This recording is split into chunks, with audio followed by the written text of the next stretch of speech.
Hello friends, আজকে তোমাদের কাছে এমন এক বিষয়বস্তুর উপর ভিডিওটা দেখাবো যেটা গত দিনের বা আগের যে ভিডিওগুলোতে আমি কোথাও একটা দেখিয়েছি, সেটা হলো স্ত্রীরেণু উৎপাদন পদ্ধতি, যেটা মেগাস্পোরোজেনেসিস ছিল। আজকে সেটা আমি দেখাচ্ছি সেই স্ত্রীরেণু উৎপন্ন হওয়ার পর যে 4টি রেণু চতুষ্টয় হয়েছিল তা থেকে 3টি রেণু প্রায় বিনষ্টের দিকে যায়, আর বাকি একটি রেণু অ্যাক্টিভ, একটি স্ত্রী রেণু মেগাস্পোর, সে কিভাবে ফরমেশন ফিমেল গ্যামেটোফাইট করে, formation of female gametophyte from the active megaspore, সেই বিষয় নিয়ে তোমাদের কাছে বিশেষ আলোচনা রাখব। এই আলোচনা করার আগে আমি গত ভিডিওয়ে যে মেগাস্পোরোজেনেসিস তার কিছুটা আমি সামারি তোমাদের আগে জানিয়ে রাখি, তাহলে এই মেগা গ্যামেটোফাইট বোঝা আমার বা তোমাদের সুবিধা হবে। যেটাকে আমরা বলতে পারি ফিমেল গ্যামেটোফাইট, যা এমব্রায়ো স্যাক নামে পরিচিত।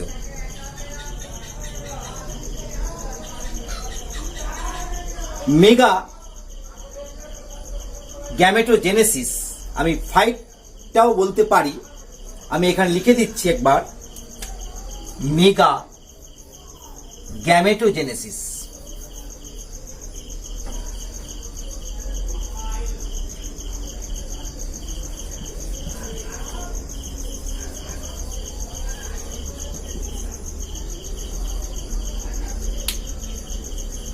তাহলে এর আগে যেটা মেগাস্পোরোজেনেসিস, সেটা নিয়ে একটু সামারি রাখছি। সেখানে নিশ্চয়ই তোমাদের মনে আছে যে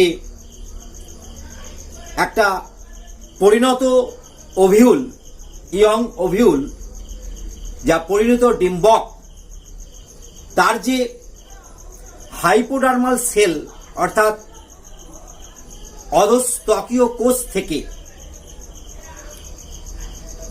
একটি বিশেষ টাইপ অফ সেল, বৃহদাকৃতির, যেটা টুয়ার্ডস মাইক্রোপোলার রিজিন অর্থাৎ ডিম্বক রন্ধ্রের দিকে ছিল, সেই ডিম্বক রন্ধ্রের দিকে থাকা একটি বৃহৎ কোষ, যাকে আর্কিস্পোরিয়াল সেল বলা হয়ে থাকে। সেই সেলটা প্রথমে দুটো ভাগে ভাগ হয়েছিল। একটা হয়েছিল আউটার প্রাইমারি প্যারেন্টিয়াল সেলস, আর একটা ইনার প্রাইমারি স্পোরোজেনাস সেলস। প্যারেন্টিয়াল সেলটা, প্রান্তীয় কোষটা কি করেছিল, বহিঃস্তরীয় অঞ্চলের প্রান্তীয় কোষ, যা নিউসেলাস অর্থাৎ ভ্রূণ পোষক কলা সৃষ্টি করে। আর প্রাইমারি স্পোরোজেনাস সেল যেটা, সেটা ডিফারেন্ট বা ডাইরেক্টলি ফাংশন হবে অ্যাজ এ মেগাস্পোর সেলস, সরাসরি মেগাস্পোর সেল অর্থাৎ স্ত্রী রেণু কোষ হিসাবে চিহ্নিত হয়। এই মেগাস্পোর মাদার সেলটা divided meiosis. Megaspore mother cell ছিল 2n ডিপ্লয়েড। এই মেগাস্পোর মাদার সেলস মিওসিস কোষ বিভাজনের মাধ্যমে এক সারি 4 হ্যাপ্লয়েড মেগাস্পোর বা টেট্রাট মেগাস্পোর, যাকে বলা হয় বাংলায় বলা হয় স্ত্রী রেণু চতুষ্টয় সৃষ্টি করেছিল। এই স্ত্রী রেণু চতুষ্টয়ের মধ্য থেকে একটি সেল, হ্যাপ্লয়েড একটি মেগাস্পোর সেল, যেটা অ্যাক্টিভলি কাজ করে সক্রিয় থাকে, সেটাই কিন্তু মেগা গ্যামেটোজেনেসিসের প্রথম কোষ। অর্থাৎ formation of female gametophyte or embryo স্যাকের প্রথম কোষ হল অ্যাক্টিভ মেগাস্পোর সেল, যেটা ডিম্বক মূলীয় প্রান্তে থাকে, চেলাজাল মেগাস্পোর সেল। এখান থেকেই আমাদের মেগা গ্যামেটোজেনেসিস প্রক্রিয়া শুরু প্রকৃতপক্ষে। তাহলে আমি শুরু করছি মেগা গ্যামেটোজেনেসিস প্রক্রিয়া।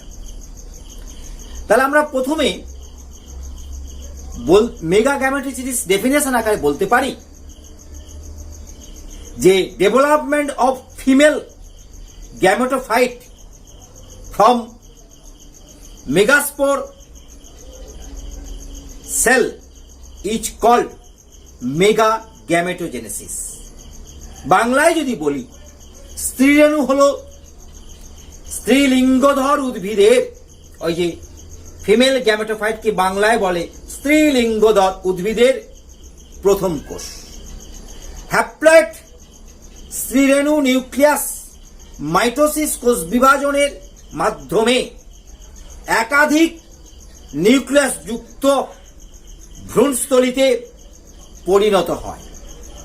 এই পদ্ধতিকেই বলতে পারি মেগা গ্যামেটোজেনেসিস বা formation of female gametophyte or embryo sac, যাকে বাংলায় বলা হয় স্ত্রীলিঙ্গধর বা ভ্রূণস্থলীর উৎপাদন পদ্ধতি। পদ্ধতি চলে আসি।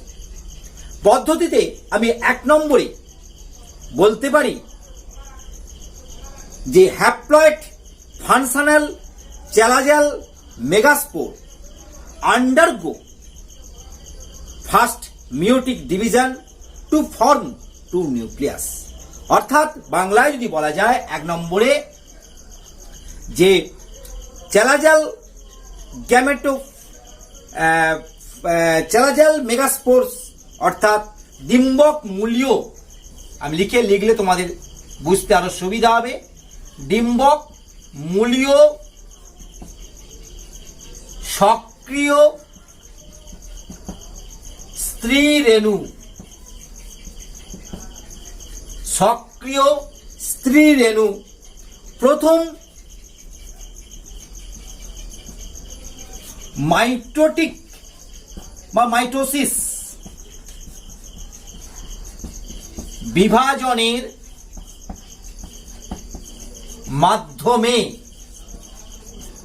বিভাজনের মাধ্যমে দুটি নিউক্লিয়াস তৈরি করে।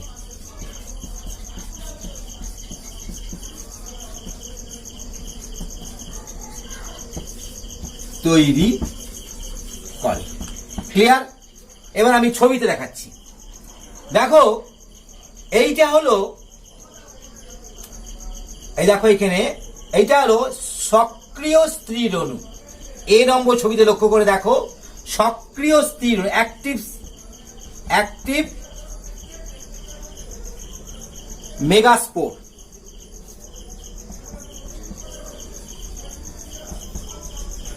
অ্যাক্টিভ মেগাস্পোর সক্রিয় স্ত্রীরেণু, যেটা চেলাজাল অর্থাৎ ডিম্বক মূলীয় প্রান্তে অবস্থান করে।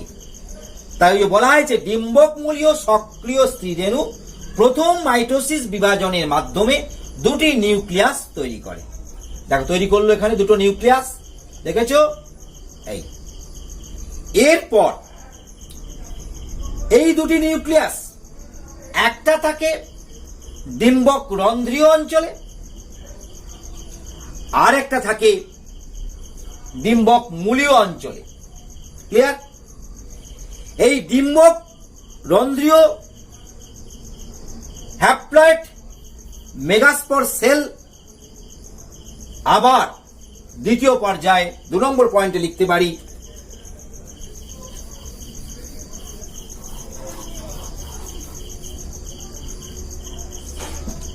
বিভাজিত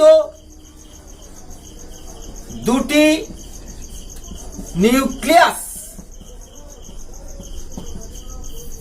নিউক্লিয়াস পুনরায় মাইটোসিস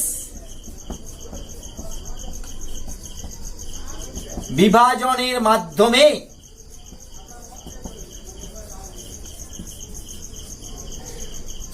মোট টোটাল 4টি অপত্য নিউক্লিয়াস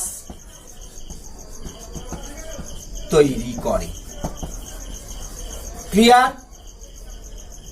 বিভাজিত দুটি নিউক্লিয়াস, যে নিউক্লিয়াস দুটি, একটি ছিল ডিম্বক মূলীয় অংশে, আর একটি ছিল ডিম্বক রন্ধ্রীয় অঞ্চলে।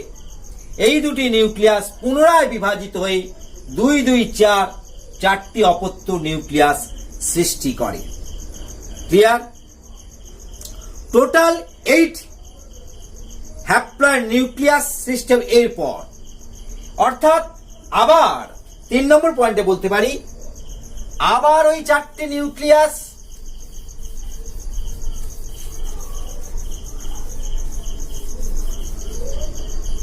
তিন নম্বর, আবার পুনরায় লিখতে পারো, পুনরায় 4টি নিউক্লিয়াস এর, আমি একেবারে লিখে দিচ্ছি, মাইটোসিস বিভাজন, শর্ট ফর্ম লিখলাম, পুনরায় 4টি নিউক্লিয়াসের মাইটোসিস বিভাজন। তাহলে এই বিভাজনের মাধ্যমে, যেহেতু মাইটোসিস, ওই হ্যাপ্লয়েড 4টি নিউক্লিয়াস আবার হ্যাপ্লয়েড 8টি নিউক্লিয়াস গঠন করে, যাকে বলা হয় total 8 haploid nucleus are formed, 4 at micropolar end and 4 at chalazal end, অর্থাৎ 4টে থাকে ডিম্বক রন্ধ্রীয় অঞ্চলের দিকে আর 4টে থাকে ডিম্বক মূলীয় অঞ্চল দিকে। ক্লিয়ার? 4, 4, 8। এরপর কি ঘটে? খুব interesting. One nucleus from each pole migrates towards center called as polar nucleus, অর্থাৎ প্রতিটি মেরু প্রান্ত থেকে, অর্থাৎ ডিম্বক রন্ধ্রীয় অঞ্চল থেকে এবং ডিম্বক মূলীয় অঞ্চল থেকে একটি করে নিউক্লিয়াস সেন্টার পজিশনে চলে আসে, কেন্দ্রীয় অঞ্চলে আসে, অর্থাৎ পোলার নিউক্লিয়াস বা মেরু অঞ্চল থেকে আসা একসঙ্গে দুটি নিউক্লিয়াস কেন্দ্রীয় অঞ্চলে গমন, কেন্দ্রীয় অঞ্চলে গমন, মাইগ্রেট করলো, কে চলে এলো। ক্লিয়ার? একে বলা হয় মেরু নিউক্লিয়াস। এই যে মেরু নিউক্লিয়াস কি করবে? এরা 5 নম্বর পয়েন্ট লিখতে পারি, নির্ণীত নিউক্লিয়াস গঠন করবে, অর্থাৎ নির্ণীত নিউক্লিয়াস গঠন, যাকে বলা হয় ডেফিনেটিভ নিউক্লিয়াস।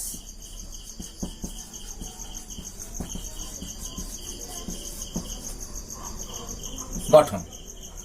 তাহলে ওই যে দুটি মেরু নিউক্লিয়াস সেন্টার পজিশনে এসেছিল, তারা কি করবে? নির্ণীত নিউক্লিয়াস বা ডেফিনিটিভ নিউক্লিয়াস ডিপ্লয়েড, কারণ হ্যাপ্লয়েড করে দুটো যদি চলে আসে, শুরু হবে, দুটো মিলে হবে ডিপ্লয়েড নিউক্লিয়াস, নির্ণীত নিউক্লিয়াস। লক্ষ্য করে দেখো ছবিতে তোমরা, এই দেখেছো এই দুটি মেরু নিউক্লিয়াস ছিল, এরা এসে নির্ণীত নিউক্লিয়াস গঠন করলো। তার বাকি রইল আর 6টি।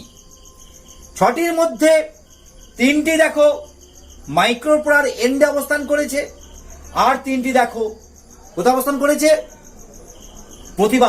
প্রতিপাত দিকে, অর্থাৎ ডিম্বক মূলীয় চ্যালাজাল এন্ডে। তাহলে আমরা লিখতে পারি এখানে, এই যে 3টি নিউক্লিয়াস মাইক্রোপোলার রিজনে রয়েছে ডিম্বক রন্ধ্রীয় অঞ্চলের দিকে, এরা তৈরি করবে এগ অ্যাপারেটাস, যাকে বলে গর্ভযন্ত্র। তাহলে আমরা লিখে ফেলি 6 নম্বর পয়েন্টে, গর্ভযন্ত্র গঠন। 6 নম্বর গর্ভযন্ত্র গঠন।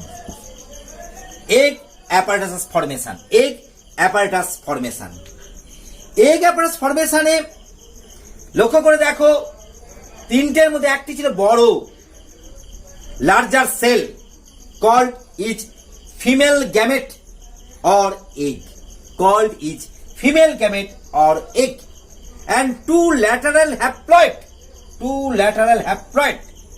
cells are called synergies or sister cells or helping cells, সহকারী। তাই কতগুলো কথা বললাম যে ডিম্বক রন্ধ্রীয় অঞ্চল থাকা তিনটি নিউক্লিয়াসের মধ্য থেকে একটি বড় নিউক্লিয়াস সৃষ্টি করবে ফিমেল গ্যামেট অর এগ, আর বাকি দুটি nucleus helping cell or sister cell হিসাবে থাকবে, সহকারী কোষ, যাকে একত্রে বলা হয় সাইনার্জিস। এই সাইনার্জিস এবং এগ একত্রে একসঙ্গে বলা হয় এগ অ্যাপারেটাস, গর্ভযন্ত্র গঠন। ক্লিয়ার? 6 নম্বর গেল। এবারে 7 নম্বর আসছে। 7 নম্বরে আমরা লক্ষ্য করব ঠিক প্রতিপাদ, আগেই বলেছিলাম প্রতিপাদ কোষ সমষ্টি সৃষ্টি, যাকে বলা হয় antipodal cells. Antipodal cells, antipodal cell formation. আমি ইংরেজি লিখে ফেললাম, বাংলায় তোমরা বলতে পারো প্রতিপাদ কোষ সৃষ্টি। প্রতিপাদ কোষ সৃষ্টি সেটা কি? এই যে বাকি তিনটি নিউক্লিয়াস আর ডিম্বক মূলীয় চ্যালাজালের প্রান্তের দিকে রয়েছে, এই বাকি তিনটিকে একত্রে বলা হয় প্রতিপাদ কোষ সমষ্টি। এই প্রতিপাদ কোষ সমষ্টি যা হ্যাপ্লয়েড কোষ নিয়ে থাকে, যে অ্যান্টিপোডাল রিজনে থাকে, যারা nutritive cells and digests after fertilization, অর্থাৎ এটা পুষ্টিয় কোষ হিসাবে থাকে। এটা আবার নিষেকের পর নষ্ট হয়ে যায়। ক্লিয়ার? ডিজেনারেটস আফটার ফার্টিলাইজেশন হয়ে গেল, কমপ্লিট। এবারে আসছি 8 নম্বর। 8 নম্বরে আসবে কি দেখো, female gametophyte embryo sac formation. আমি একসঙ্গে ফরমেশন বলেছি, এখানে ভ্রূণস্থলীর সৃষ্টি বলতে পারি, ভ্রূণস্থলীর সৃষ্টি।